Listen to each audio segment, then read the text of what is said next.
Comento, número uno de las finalidades del día de hoy, ¿no? Primeramente, pues ya establecer algunos eh, detalles de sus investigaciones, específicamente el área metodológica, pues ya definir estadístico de prueba, ya definir tipo de muestreo y de una vez definir algunos ejemplos de instrumento que imagino que ya deben de estar buscando. En el caso de que no hubiera un instrumento como tal, pues buscar uno que se adecue lo más que se pueda. De todas maneras, el día de hoy les voy a comentar qué hay que verificar al momento de buscar un instrumento. Punto número uno. Punto número dos. El día de hoy terminamos de desarrollar lo que va a ser el área de los diseños y el apartado de los alcances. Una vez que terminemos de diseñar o de delimitar toda esta zona, pues ya vamos a tener completa nuestra metodología. ¿Vale? Entonces, realmente el día de hoy sobre esto vamos a estar trabajando. Todas las cuestiones de las cuales les genera duda todavía en la metodología, pues son importantes expresarlas y no quedarse con ellas, puesto que a fin de cuentas se trata de avanzar lo más que se pueda sin tratar de sesgar ese avance. Es decir, si yo me quedo con una duda y no genero, en este caso, una pregunta o no me quito esa duda, pues tampoco voy a poder seguir avanzando y por ende voy a entrar a un sesgo. Y chicos, no les voy a mentir, la verdad, hacer un proyecto de investigación de un día para otro, muy difícil, muy difícil. Todo va en cuestión de un protocolo. Entonces, ¿qué vamos a hacer el día de hoy? El día de hoy, primeramente, compartirte lo siguiente en cuanto a los diseños del estudio. Sería el penúltimo elemento ya de nuestra investigación para que el último elemento del estudio o del proyecto como tal, pues ya sea el apartado de lo que van a ser los alcances. Ya con eso terminamos la metodología. Asimismo, te voy a mostrar algún ejemplo de instrumento para que veas qué características debe de delimitar o qué debes de buscar al momento de generar pues esta revisión de instrumentos. Bien. Ok, lo primero que vamos a ver el día de hoy, no me acuerdo si ya lo empezamos a platicar o si ya lo comenzamos a ver, lo que son los diseños de investigación. Ya comenzamos, ya tenemos una, un Me inicio. acuerdo que habíamos visto esa diapositiva, pero ya tiene como unas 2, 3 semanas. Ok, perfecto. Nada más para reformular entonces y recordar estos diseños. Entonces nos va a llevar como 15 minutos nada más. Excelente. Bien, lo primero que hay que notar es lo siguiente. El día de hoy vamos a trabajar en función a dos cosas. Son dos cosas las que me interesa que avancemos bastante y después volvemos a la parte instrumental. Quiero terminar la metodología con el diseño y los alcances. Los alcances, la verdad, es un tema como de 15, 20 minutos a lo mucho. Es más teórico. Aquí es donde supongo empieza la parte más, digamos, más compleja en sentido de comprensión. Pero realmente solo vamos a ver 4 preexperimentales, solo vamos a ver 2 cuasi experimentales y probablemente vamos a ver 2 experimentos puros. Solo para que entiendas qué es un diseño de investigación. Muy bien. Normalmente las investigaciones en el ramo cuantitativo generan un fin aplicado y van en función de un experimento. A este tipo de investigaciones se les conoce como investigaciones o estudios experimentales. Un estudio experimental tiene la característica de manifestar resultados a partir de un instrumento, pero también de tener una intervención de por medio, es decir, de manipular lo que probablemente serían los datos. Y ahorita te explico a qué se refiere esto. Si vemos este esquema y nos imaginamos de manera secuencial qué es, imagínate que vas a una escuela a desarrollar un tema sobre estrategias de lectura. Digo sobre porque pues no es un tema como tal, es un tópico. Y la escuela pues tiene 80 alumnos, tu tema está enfocado directamente a alumnos. De esos 80 alumnos, con el tipo de muestreo que tú consideres más pertinente, generas una muestra de 40. Y esas dos muestras las divides en grupo 1 y grupo 2. Obviamente las características de la muestra y de los grupos son las mismas que las de la población, puesto que todo es subgrupo a sí mismo de. La muestra es un subgrupo de la población y los dos grupos van a ser un subgrupo de la muestra. ¿De acuerdo? Bien. Entonces, los diseños como tales para experimentación o para experimentar con un grupo como tal, en el ramo preexperimental son estos. El primero se conoce como diseño con distribución al azar y post-test. A pesar de que ya lo vimos, sí me gustaría recordártelo porque comento o considero también que vas a comprenderlo mucho mejor hoy en día después de haber visto la parte de muestreo y los estadísticos de comprobación. El diseño con dos grupos pues manifiesta ahora sí que una forma muy chistosa de manipular los datos, o muy curiosa de manipular datos, porque a uno le damos tratamiento y al otro no. Primeramente, recuerda que la R es la asignación aleatoria. Posteriormente, la asignación aleatoria nos va a llevar a generar grupo uno y grupo 2 por el método aleatorio que tú quieras. ¿A qué se refiere esto de selección aleatoria? Que el tipo de muestreo que tú utilizas para generar estos grupos obligadamente debe ser el muestreo aleatorio. Aleatorio simple, aleatorio sistemático, estratificado o conglomerado, cualquiera de los cuatro, ¿vale? Ya formo los dos grupos y posteriormente a uno le doy un tratamiento y al otro no. Vamos a poner un ejemplo real. Normalmente las escuelas multigrado se llaman multigrado porque trabajan con más de un grupo, o más de un grado, perdón, por cada grupo de trabajo. Imaginemos que tú quieres medir las estrategias de lectura en el ramo de la comprensión lectora que utilizan los niños de segundo y tercer grado. ¿Vale? Entonces, haces tu detección, sacas tu muestra, y cuando sacas tu muestra te das cuenta que en el grupo uno se quedaron niños que leen muy bien, que a lo mejor con un poco de trabajo en casa únicamente podrían mejorar. Entonces, tomas ese grupo y dices, bueno, este va a ser mi grupo control. En ese grupo no voy a hacer experimentos, no voy a dar tratamiento, únicamente voy a comentarle a sus papás que pues, una de las recomendaciones principales es que ellos sigan fomentando la lectura en casa. Y después de un tiempo les voy a aplicar un examen. Les voy a aplicar un examen de comprensión lectora. El grupo número 2 es donde te das cuenta que caen los niños que presentan más la situación o el problema de la comprensión lectora. Entonces, con base a esto, dices, bueno, esos niños sí tienen muchos problemas para la lectura, tengo que hacer algo de por medio. Y hay muchos libros que se utilizan normalmente para fomentar la lectoescritura, cuentos básicos, por ahí hay compilados de los hermanos Grimm, está el método global, el método silábico, el mismo método Sarita que también maneja algunos libros para reforzamiento de lectura. Y dices, bueno, yo les voy a dejar material extra para resolver. A eso le vamos a llamar tratamiento, ¿de acuerdo? Entonces, a este segundo grupo le das su tratamiento y posteriormente también le aplicas el post-test. Se dice que estás experimentando, manipulando resultados, porque de acuerdo a esta manipulación, quien debería de salir mejor es el grupo que recibió tratamiento, es decir, aquel que recibió ayuda extra. Manipulaste el resultado. Sin embargo, es tan bonita la investigación que muchas veces quien sale mejor es quien no recibió tratamiento o quien no recibió apoyo extra. ¿Por qué? Porque pues si son niños autónomos, si son niños que en su momento leen bien, únicamente falta reforzar, probablemente ellos mismos vayan mejorando esa lectura y pues tengan un mejor resultado que aquellos que tuvieron tratamiento. Sin embargo, se llama grupo preexperimental o grupo con manipulación porque estás manipulando los datos. Estás dándole las de ganar a uno, aunque realmente no sabes si ese va a ganar en cuestión de puntaje o si va a ganar el anterior. ¿Está claro?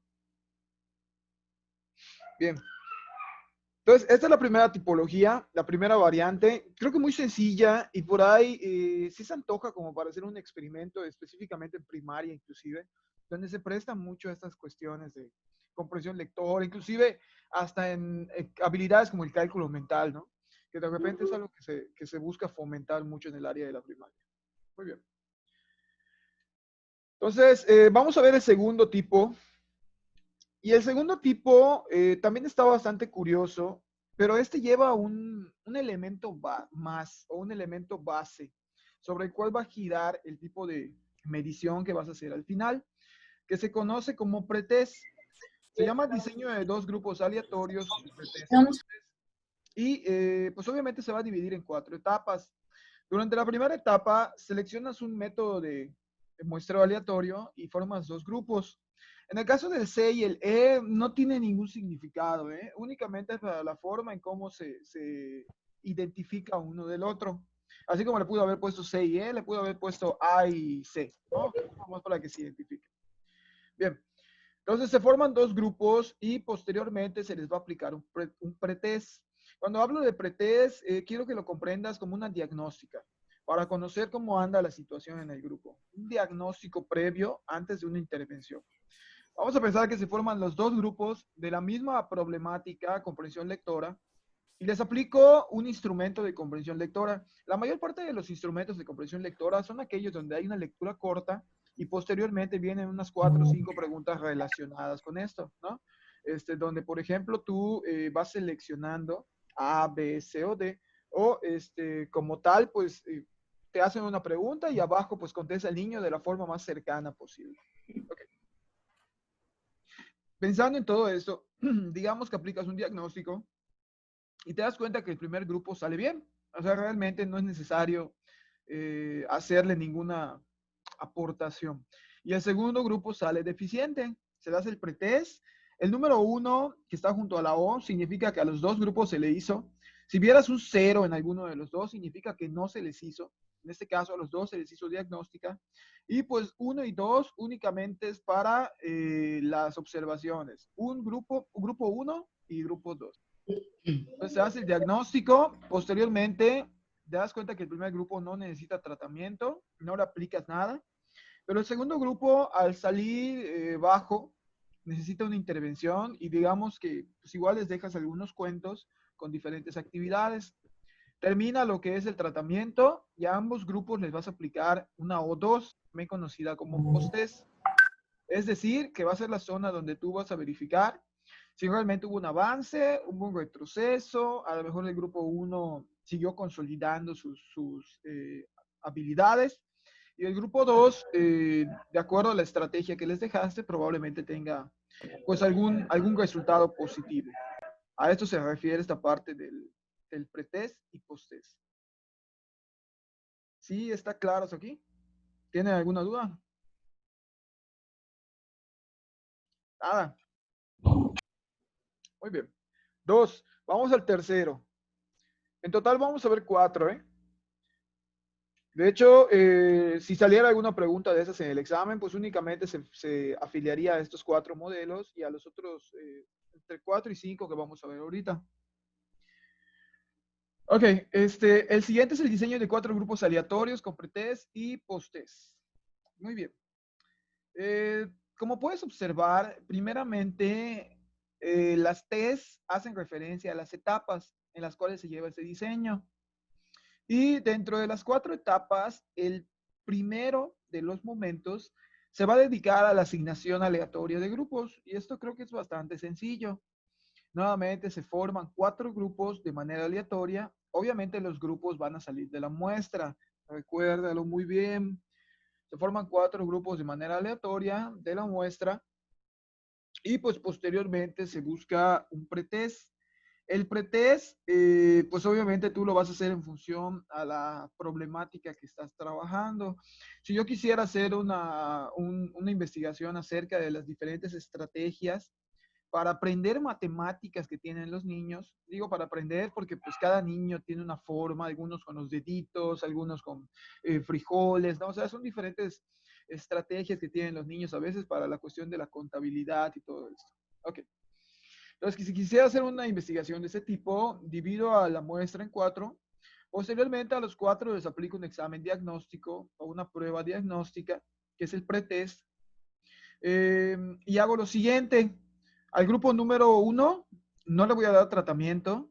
Digamos que salió bastante bien. Al grupo 2 sí, al grupo 3 sí y al grupo 4 sí.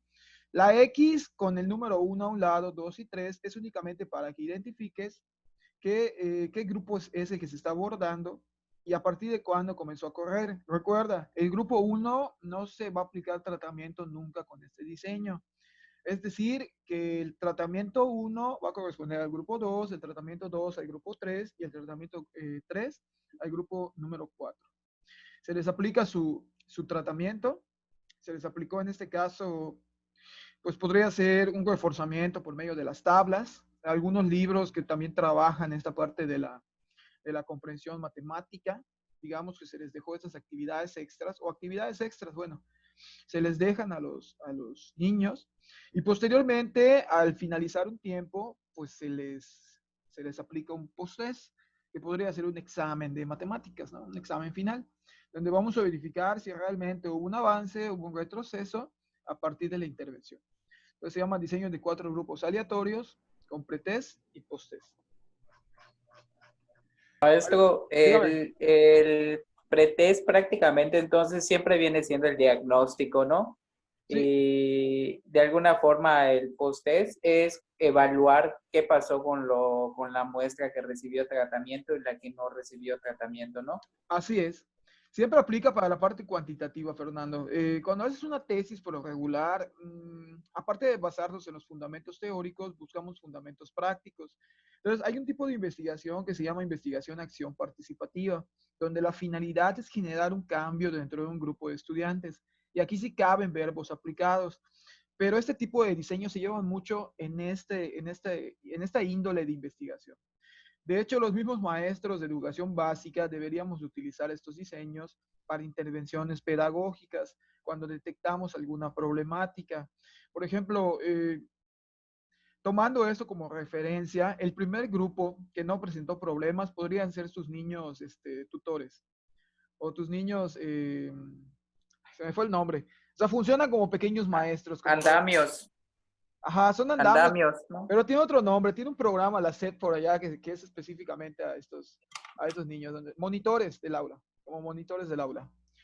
Los utilizas como monitores para que vayan reforzando a sus demás compañeros y pues se vayan apoyando. O sea, pero todo esto es parte de la investigación. Al final tú tienes que generar un reporte pues con todos los resultados cuantitativos y todo lo que te fue generando de por medio.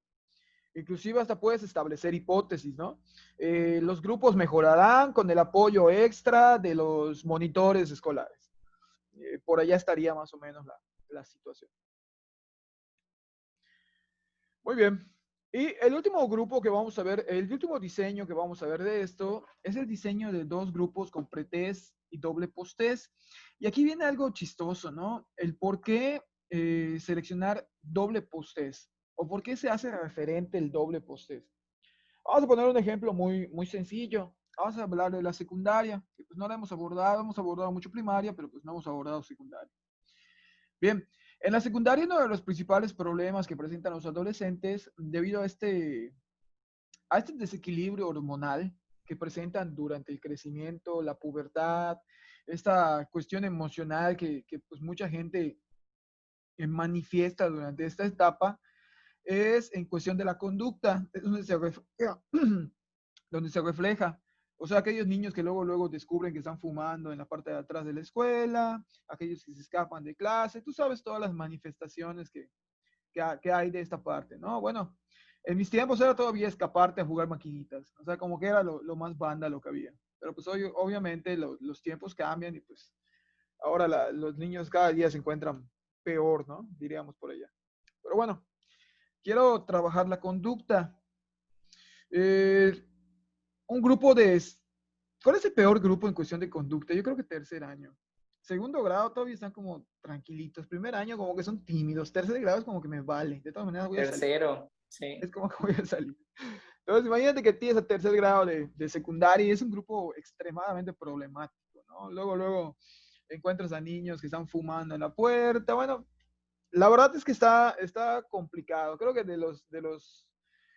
los niveles escolares, para mí el de la secundaria es el menos deseable, es el menos asequible, diría por allá. Pero bueno, sé que a mucha gente le gusta. La verdad es que no. Bien, divides el grupo de tercero en dos, de manera aleatoria, como que tú vas para aquí, tú vas para allá, y ya tienes tus dos grupos.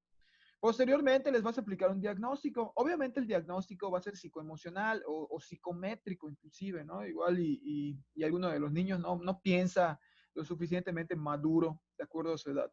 Entonces, aplicas el instrumento psicométrico a manera de diagnóstico y posteriormente en este modelo se determina que a uno sí se le dé el tratamiento y a otro no. Un tratamiento al que hacen mucho énfasis los maestros, y digo las escuelas también como tal en la secundaria, son los dichosos talleres, ¿no?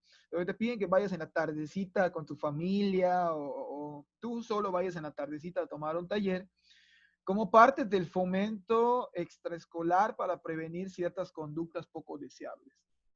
Bien, entonces hacen un taller, pero solamente le van a dar ese taller al grupo 2, al grupo 1 no. Se están manipulando, se está experimentando, ¿no? Posteriormente, después de un tiempo, van a aplicar una prueba, diríamos una medición. Por allá podría ser una escala de valores, podría ser inclusive como se maneja mucho con Heinz, que te plantean una problemática y te dicen, ¿tú qué harías con respecto a esa problemática? ¿No? Y te dan 4 diferentes opciones.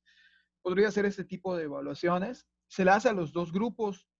¿Por qué a uno sí se le aplica y el otro no? ¿Y por qué al que dirigimos como grupo uno que no se le aplica, lo estamos manipulando? Porque se espera que quien es el grupo uno sean como que de los más terribles, los más tranquilos. Y se espera que el grupo 2 sean como que los incontrolables. ¿Me explico? Haz de cuenta que todo el grupo es problemático, pero como que dividimos y los menos peores van en el 1, porque no van a tener tratamiento, y los más peores en el 2, o los terribles en el 2. Entonces, haces esa discriminación, das el tratamiento, posteriormente les aplicas una prueba, una escala de valores, una escala de actitudes, bueno, diferentes ejemplos. Y te da un resultado.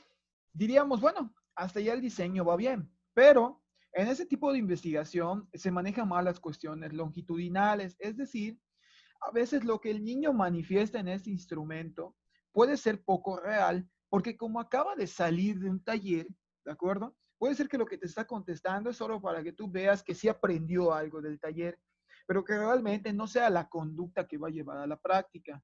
Entonces, ¿qué te pide este diseño? Que tú esperes un tiempo o des un lapso de tiempo y vuelvas a aplicar el mismo instrumento. Probablemente si el resultado es el mismo, quiere decir que pues no cambió nada, el taller estuvo bien y sí tuvo un resultado óptimo. Pero si hay una brecha de cambio entre las respuestas de uno y la respuesta del otro, quiere decir que sí hubo ahora sí que una comprobación errónea de hipótesis. Al menos las hipótesis pudieron irse modificando. A este tipo de estudios que trabajan con estos diseños se les conoce como estudios longitudinales y pues la característica principal es que dan un lapso de tiempo entre post-test y post-test para que los resultados o se solidifiquen o se modifiquen. ¿Alguna duda? Nada. Es muy bueno, especialmente para secundaria. ¿Por qué lo considero muy bueno para secundaria? Porque a veces los niños contestan por contestar, no analizan las preguntas, lo contestan así a como venga. Entonces, realmente, después de un tiempo puedes verificar si hubo o no hubo avance. Inclusive yo lo propondría eso para la universidad, ¿no? Después de un examen, contestas porque ya te lo tienes memorizado. ¿Qué pasa si te vuelvo a poner ese examen al siguiente mes? ¿Será que salgas tan bien como saliste al principio? O sea, es parte de la investigación y sería muy interesante. Igual y en este examen de estadística que les quiero poner, se los pongo una vez y después se los vuelvo a poner como ejercicio. Vamos a manipular sus resultados. Bien. Entonces ya vimos 4 y con eso nos quedamos de los preexperimentales. Vamos a platicar ahora. No vimos los de Solomon y la verdad es que no vimos varios, pero vámonos con los cuasi experimentales. Los cuasi experimentales se van a dividir en dos, en los cuasi experimentales sin control y los cuasi experimentales con control. Los cuasi experimentales con grupo sin control tienen la característica de que únicamente van a trabajar con una muestra, con un grupo. No van a haber dos grupos para compararse, únicamente es un solo grupo y la intervención se hace en función a este. La N, ¿qué significa? Significa que el grupo no fue seleccionado por un muestreo de tipo aleatorio, sino que fue seleccionado por un muestreo de tipo determinístico, es decir, por una bola de nieve, por un cuotas, en este caso, a juicio criterio, o por un muestreo intencional. Eso quiere decir que realmente, perdón, o por un muestreo casual o por conveniencia. Quiere decir que la selección se dio de manera más natural, no necesitamos la tabla de números aleatorios. Para ese diseño únicamente se toma el grupo a partir de esta metodología de muestreo, se les aplica un tratamiento y con base a ese tratamiento pues se mide la eficacia o no eficacia del tratamiento. Realmente algo muy chistoso de esto, que como no tiene pretest, es decir, no hay una diagnóstica, te vas a ir directo a una intervención a raíz de lo que presupones o de tu propia hipótesis como docente o como investigador. Eh, Voy a poner un ejemplo muy sencillo. Vas a una secundaria y te dicen de repente, arma un taller. Ajá, ¿de qué? No sé, tú arma un taller. De acuerdo a lo que creas que que ellos necesitan. Y por allá vienen las ideas, ¿no? De, educación sexual. O, yo creo que necesita estrategias de interacción social.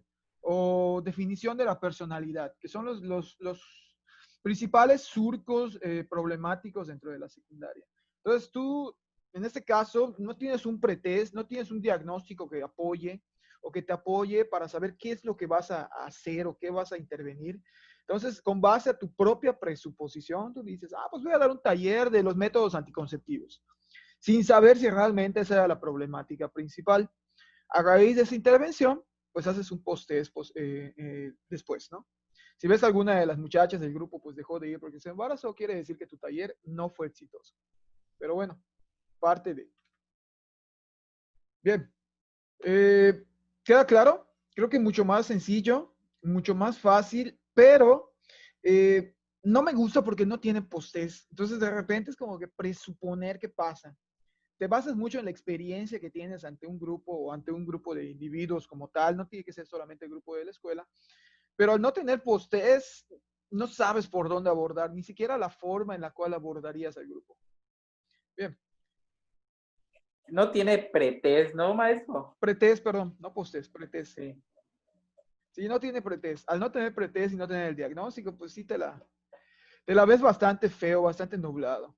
A diferencia de que para mí sería el diseño más especial de todos los cuasi experimentales, en el sentido de que si tú fueras a establecer una intervención ante un grupo como tal, este es el perfecto y es el que todo docente lleva a la práctica cuando detecta una problemática. Se elige al grupo de manera natural, se trabaja con una diagnóstica, se trabaja una intervención y luego mires si la intervención fue exitosa.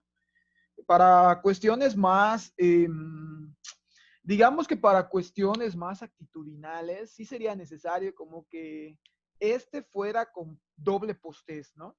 Para saber si ha cambiado alguna actitud o algún modus vivendi a raíz de todo esto.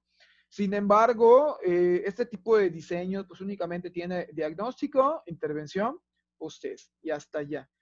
Y algo que es digo, es muy factible en la secundaria, es que no se seleccionan por pase de lista como al azar, ¿no? Como normalmente se hace, de que el niño como que tengo que participar porque ni modos, cayó mi número, sino que aquí se hace con otro tipo de muestreo, inclusive un muestreo en bola de nieve sería excelente, porque ya ves que luego los niños siempre tienen como que estos focos de niños que atraen a otros niños. Entonces quizás tomas ese niño que es el popular, luego le pides que traiga dos de sus amigos que también le van a seguir la corriente porque es el popular de la escuela y así vas acrecentando tu muestra. O sea, es una estrategia, digo, al final de cuentas.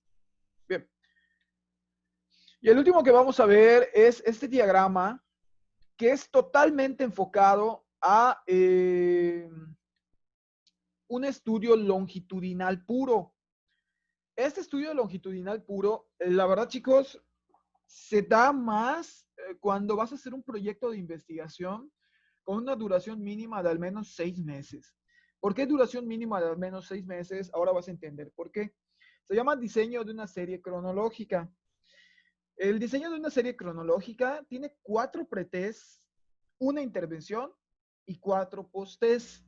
Y esta parte es importante mencionarla porque el pretest no tiene que ser el mismo durante 4 momentos. sino que un mismo pretest puede dividirse e irse fraccionando en 4 partes. ¿En qué medida? Digamos que vamos a trabajar una parte psicosocial de un grupo de preparatoria, ¿de acuerdo? En la preparatoria, a pesar de que el nivel de madurez ya debería de estar más marcado, en función a que pues, son más maduros, tienen más razonamiento cognitivo, tienen más, digamos, más posibilidad de pensar en las consecuencias de sus actos. Hay ciertos apartados que no puedes tocar de entrada o de golpe. Ok, ahí va. Tú no puedes ir con una muchacha que presenta apatía y preguntarle, oye, ¿no te han violado? O sea, primeramente, la forma en cómo se lo estás preguntando es totalmente invasiva, ¿vale? Y en un segundo punto, son cuestiones personales que hay que saber cómo tratar. O no puedes ir con un muchacho que es violento y decirle, oye, ¿te pegaba tu papá? Pues tampoco. Son cuestiones muy, la verdad, creo que ni a ti te gustaría que te lo preguntaran si hubieras pasado por algo así, sino que hay una parte, de hecho en entrevista también se ve, que se llama rapport, donde tú poco a poco vas soltando la información, ¿no? Bien, ¿cómo se lleva a cabo este diseño? Divide un pretest en 4, o el mismo posttest si quieres, pretest, perdón, pero pues no tiene caso el mismo, es como que ir desmenuzando un instrumento largo para ir buscando estos datos. A lo mejor este problema psicosocial va a tener una causa. Entonces, en el primero le pregunto, en el primer pretest, la primera diagnóstica, le pregunto como que datos muy superlativos, muy generales, como qué gustos, qué te gusta escuchar, bueno, cuestiones de empatía, ¿me explico? Que hacen que un adolescente vaya entrando en confianza, qué te gusta escuchar, qué tipo de libros te gustan, cuestiones generales, pretest, únicamente para conocer a grandes rasgos la situación del grupo. Un segundo acercamiento, que sería el pretest 2, pues quizás me diría cuestiones más de la familia, con quiénes vives, cuántos viven en casa, este tipo INEGI, ¿no? ¿A cuánto asciende tu ingreso mensual, más o menos? ¿En qué gastas tu beca? Bueno, diferentes cuestiones. En un tercer acercamiento, probablemente ya podrías abordar cuestiones, sí más psicosociales, pero todavía no tan profundas. ¿Tienes novia? ¿Tienes novio? ¿Qué características tienen tus amigos? ¿Cómo te consideras en un grupo? Más de este tipo de cuestiones. Para que en un cuarto pretest, perdón, tú ya puedas inferir acerca de cuestiones más relacionadas con tu tema y probablemente más personales. ¿Ha sufrido alguna violación? ¿Ha sufrido algún abuso? ¿Ha sufrido de violencia física? No sé si me expliqué. O sea, divides un solo pretest en 4 para que vayas desde lo más general hasta lo más específico y quizás lo más personal. Eso le iba a preguntar, profe. Me Es, ganó. sí, efectivamente. O sea, vas buscando todo esto. Cuando se habla de un tema, insisto, psicosocial, realmente es necesario abordarlo así. Tú no puedes llegar y decir al muchacho de golpe, ¿no? Una situación así. Bien, posteriormente a este diagnóstico, que ya debe estar muy completo, porque se hizo durante 4 momentos, obviamente se entiende que no hoy le vas a aplicar un instrumento y mañana el otro, sino que vas a dejar un rango de tiempo para que la persona se vaya entrando en confianza, vaya teniendo esta capacidad de apertura, entre otras situaciones. Ya detectaste la situación, ya detectaste la problemática, notas que lo que les hace falta es un taller de fomento a la autoestima, porque muchas veces este tipo de situaciones las presentan porque no tienen autoestima y les aplicas ese taller, ¿no? Hay diferentes metodologías en las cuales se busca ensalzar los atributos o las actitudes que tiene un individuo y tratar de reconocerlo por esto para que la construcción de la autoestima pues realmente se dé de una manera efectiva. Haces el taller y posteriormente, primer post-test, está terminando el taller y le aplicas un instrumento. ¿De acuerdo? Pasa un tiempo y quizás pueda ser ese mismo instrumento u otro instrumento relativo a las temáticas tratadas en el taller. Le hace su segundo post-test. Pasa otro tiempo, tercer post-test, pasa otro tiempo, cuarto post-test. Fíjate nada más, si nos llevara una semana cada pretest, ya tenemos un mes. Por lo regular, un taller no tarda 15 días, ¿de acuerdo? Y no se dan los 15 días seguidos, no se da todos los días en la secundaria o en la preparatoria. Normalmente se da una vez a la semana. Entonces vamos a pensar que el taller nos llevó un mes. Ya tenemos 2 meses solamente entre pretest y taller. Y los post-test tampoco los puedes aplicar uno cada día. Sería a lo mejor uno cada quincena. Ya tenemos 2 meses más. Solamente para llevar un diseño sencillo de una problemática como la que ya te expuse, necesitaríamos entre 4 y 5 meses. ¿Por qué? Porque pues todavía tendríamos que contemplar el análisis de todo lo que se va presentando, inclusive la elaboración del instrumento, la presentación de las preguntas, entre otras situaciones. Por eso se llaman grupos cronológicos o diseños longitudinales. ¿Algunas dudas acá? Nada, muy claro. Nos vamos y volvemos. Solo nos faltan 2